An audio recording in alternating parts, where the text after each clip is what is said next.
জাকিয়ার বিয়ের বয়স মাত্র ১ বছর। হাতে এখনও মেহেদির রং লেগে আছে, তবু সেই রং আজ যেন শুকিয়ে গেছে চোখের পানিতে। যে স্বপ্ন জাকিয়া দেখতেন সংসারের হাসি, সেই স্বপ্ন আজ পুড়ে গেছে ধোঁয়ার কুণ্ডলিতে।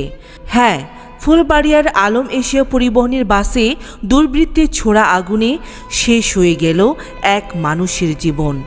শেষ হলো এক মায়ের সন্তান, এক স্ত্রীর আশ্রয়, এক পরিবারের ভরসা। তার নাম জুলহাস ড্রাইভার।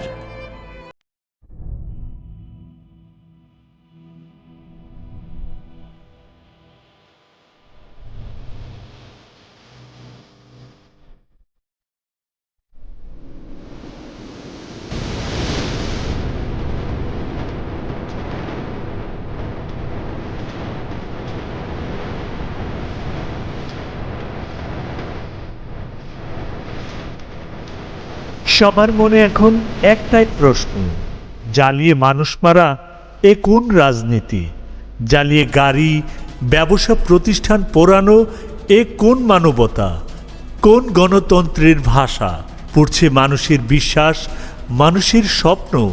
এখন সময় প্রশ্ন করার, এই আগুনে আমরা কাকে জিতাচ্ছি, কাকে হারাচ্ছি? আগুনে দগ্ধ হচ্ছে বাংলাদেশ। মানুষ পুড়ছে, ঘর পুড়ছে, ব্যবসার শেষ সম্বল পুড়ছে দিনের পর দিন। কেউ বলছে দুর্ঘটনা, কেউ বলছে পরিকল্পিত নাশকতা। কিন্তু প্রশ্ন একটি, এ কোন রাজনীতি? কার স্বার্থে এই ধ্বংসের উৎসব? আমার জামাই রাজনীতি করতো না, আমার জামাইরে যারা মারছে আগুন দিয়ে পুড়া একবার ফাঁসি চাই, বিচার চাই, তাদেরকে আপনারা ফাঁসি দিবেন। এখন প্রশ্ন উঠছে, এসব কারা করছে, কারাই বা করাচ্ছে? রাস্তার টোকাই, দিনমজুর, আসক্ত তরুণ, টাকা দিয়ে ব্যবহার করা হয় তাদের। মাত্র 200 থেকে 500 টাকার বিনিময়ে আগুন ধরিয়ে দিচ্ছে কিছু মানুষ। কিন্তু তারা কারা? হ্যাঁ, ভয়ঙ্কর সত্য হলো পর্দার আড়ালে আছে কোনো সংগঠিত শক্তি, যারা চায় দেশ অস্থিতিশীল হোক, যারা চায় সাধারণ মানুষ আতঙ্কে থাকুক, যারা চায় রাজনৈতিক ফায়দা তুলতে দেশব্যাপী সৃষ্টি হোক আতঙ্ক আর বিশৃঙ্খলা। তবে জনগণ জানতে চায়, এই অরাজকতার নেপথ্যে কারা? কেন সাধারণ মানুষের ব্যবসা, শান্তি, নিরাপত্তা সব আজ আগুনে ভস্মীভূত? আমার ছেলে কোনো রাজনীতির মধ্যে নাই। আমার ছেলের মতন ভালো ছেলে কোনো ইয়ার মধ্যে যায় না, কোনো দলের মধ্যেও যায় না। একলাই মত মত চলে।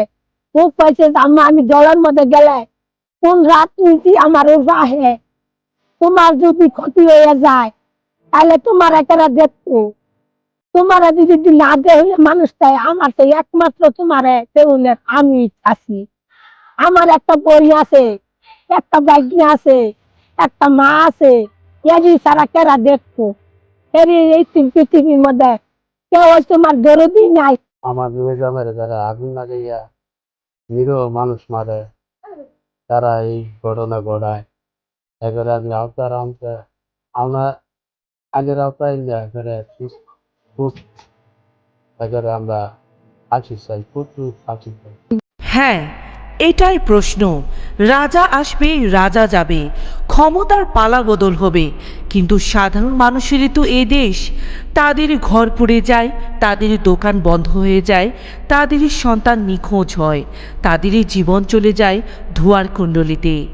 হ্যাঁ, একবার ভেবে দেখুন, দেশের সচিব, বড় বড় নেতা, বহু ক্ষমতাবান মানুষের সন্তান আজ বিদেশে নিশ্চিন্তে, কেউ কানাডায়, কেউ ইউরোপে, কেউ মালয়েশিয়ায়। তারা নিরাপদ, তাদের পরিবার নিরাপদ, তাদের সম্পদও নিরাপদ। কিন্তু বাংলাদেশের গরিব সাধারণ মানুষের ঘর কিসের নিরাপত্তায়? কোথায় তাদের জীবন বাঁচানোর গ্যারান্টি? সাধারণ মানুষের ভাবনা, এদেশে জন্ম নিলে স্বাভাবিক মৃত্যুর গ্যারান্টিও নেই। এ কি স্বাধীনতার স্বপ্ন? এ কি গণতন্ত্রের প্রতিফলন? নাকি ক্ষমতার দখল ধরে রাখতে অন্ধ তাণ্ডব? একটার পর একটা আগুন, ঘটনার পর ঘটনা। এটা কি কেবলই দুর্ঘটনা, নাকি সাজানো স্ক্রিপ্ট? কারা চায় দেশকে আগুনে দেখতে? কারা চায় এদেশের মানুষের আর্তনাদ দীর্ঘায়িত হোক। যারা আসলে এই ধরনের নাশকতা করে, মানুষ পুড়ে মারে, এই গাড়ির মধ্যে আগুন জ্বালায়, এবার আসলে দৃষ্টান্তমূলক শাস্তির দরকার। এরা দেশের শত্রু, জনগণের শত্রু, এলাকার শত্রু, দেশদ্রোহী এরা। আমার শোরুমের সামনে এই ঘটনাটি ঘটছে। আমার সিসিটিভি ফুটেজে ভিডিওটা ধরা পড়ছে। এটা একটা অস্বাভাবিক কাজ, আগুন দিয়ে পুরানো, মানুষ হত্যা। একদিন দেখা গেছে আমাদের শোরুমেও দিতে পারে, তার কোনো নিশ্চয়তা নেই। তার জন্য আমাদের প্রয়োজন আইনের আওতায় এনে তাদেরকে দৃষ্টান্তমূলক শাস্তি দেওয়ার প্রয়োজন। যারা এরকম জ্বালাও পোড়াও রাজনীতি করতেছে, আসলে রাজনীতি, আমরা এরকম রাজনীতি দেশে চাই না। আমি তৃতীয় লিঙ্গের মানুষ, আমার কোনো সন্তান হবে না, কোনো বাচ্চা কাচ্চা হবে না।